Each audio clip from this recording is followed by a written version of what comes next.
Hello everyone, my name is Philip Backus and welcome to my PowerPoint presentation on the benefits of technology for children with ASD. I wanted to first start off by saying why exactly I chose this topic. I find ASD to be fascinating in all aspects. And I wanted to see how, with the advancement of technology in today's society, how and if they have created any forms of technology that have been beneficial to children with ASD in terms of their social interaction and their education. To start, my research question was, how does the use of technology for children with ASD in elementary school help to improve academic and social skills? Not only did I want to see how technology benefited elementary school children academically, but I also wanted to see how the technology benefited them with their social skills. Um, One of the characteristics of ASD is low or poor social skills and inability to interact with their peers or teachers or adults. Um, Also, I wanted to find out the pros and cons of technology when used with children diagnosed with ASD. The method that I chose to come about my information and findings was I looked up the terms ASD, technology, social interaction, elementary school, and benefits of technology. Throughout my research, I've come across a vast amount of sources. There is constant research being done in the area of technology and children with ASD. I found many reports throughout elementary schools, middle schools, high schools, even up to college and adults. But because of that, I tried to narrow it down specifically for elementary school children.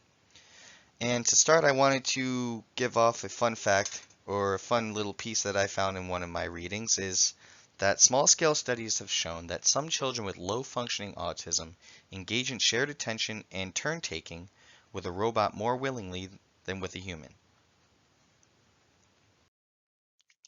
Some of the types of technology that have been used with children that have ASD. First, I wanted to see just how far back these studies went. And I learned that Colby in 1973 had conducted one of the first studies examining the use of computers to teach students with ASD.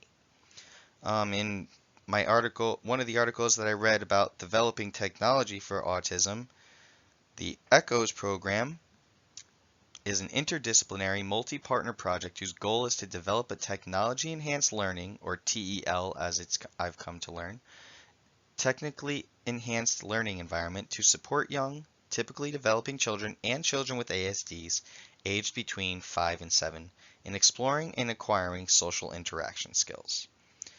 This next one I found pretty fascinating. This is actually one that's in development, not currently being used, but they have done studies and research using a Microsoft Kinect depth camera and the Unity 3D gaming engine on a large screen very naturally creates a shared experience in which individuals with a wide range of intellectual and communication abilities can participate, which is no small feat for individuals who have such difficulty sustaining meaningful interactions with others.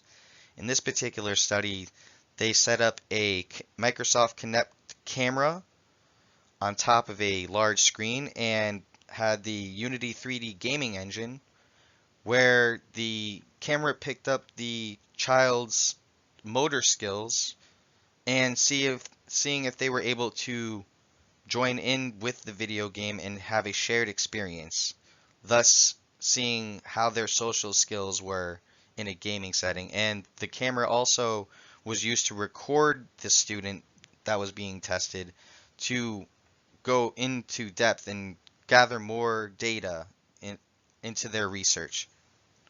And also, many people with autism or ASD have difficulty in producing speech and getting it to mean what they want it to mean. they may find that their typed speech more accurately reflects their thoughts than their spoken speech. This particular research was observing children who used communicators. More or less, they would type into a tablet, and the tablet would speak out for them. This is going back to what I had stated earlier about one of the characteristics of autism is that their appearance may not reflect how they feel inside. So this is one way of them to communicate how they feel inside, even though for them it may be difficult to be able to actually speak verbally. Some of the strengths and weaknesses I found along the way, according to the National Center of Educational Statistics, approximately 90% of children ages 5 through 7 use computers. In contrast, students with disabilities are significantly less likely to use computers than their typical peers. So, what I got from this is, although there have been benefits and there have been success stories with technology and students with ASD, they children with disabilities are less likely to use computers than your typical students. Artificial prompting from devices like the motivator makes it possible to prompt teachers to provide increased rates of social reinforcement without using additional personnel. This is a study I found pretty cool. The motivator is actually a tool that gives the student with ASD praise via a handheld mobile device. This way, the teacher can give the student praise, and there wouldn't be constant need for, say, a TA or a paraprofessional to encourage the student and keep them on task. One of the things I found that was awesome was that technology can be a great aid for persons with ADD because it is customizable. So graphics programs, puzzle generators, worksheet generators, something that they can personally create to their liking benefits them very much, and it can be used by parents, caregivers, and other professionals to make instructional aids for these children. And one of the potential limitations of virtual limitations is that the virtual environment is connected to the interpretation of the virtual scenario. So more or less, this last little fact means that although the technology may create a virtual reality environment where the student will be able to connect with characters and show their social skills, they may not be able to tell the difference or may misconstrue which environment is virtual and its interpretation in the real world. So, for instance, if a child with autism is interacting with a virtual environment and they're able to jump on a giant flower, when it comes back to coming into the real world or a real world situation, they may not understand the that difference between the flower in the real world and the flower in the virtual reality environment that was created for them. And some of the areas for further study in the topic of technology and students with ASD is, are there any areas where technology can misread information that is transmitted to them, and how are these faults corrected?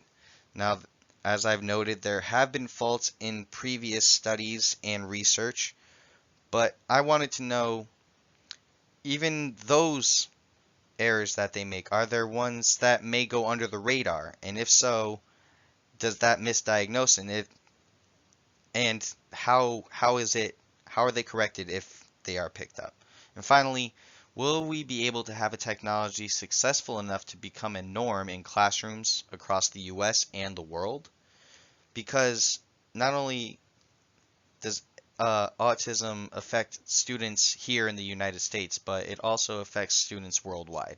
And as I've stated numerous times throughout the PowerPoint, with the advancement in technology, there may not be the perfect technology yet, but hopefully in due time there's a technology that is as close to perfect as possible so that these children can get the education that they need, as well as them to be able to succeed in their social skills as well. These are my sources. and articles that I have read and collected data in order to come up with this project and come to the conclusion that technology has come a far way in terms of benefiting these children with ASD, and it can only go up from there.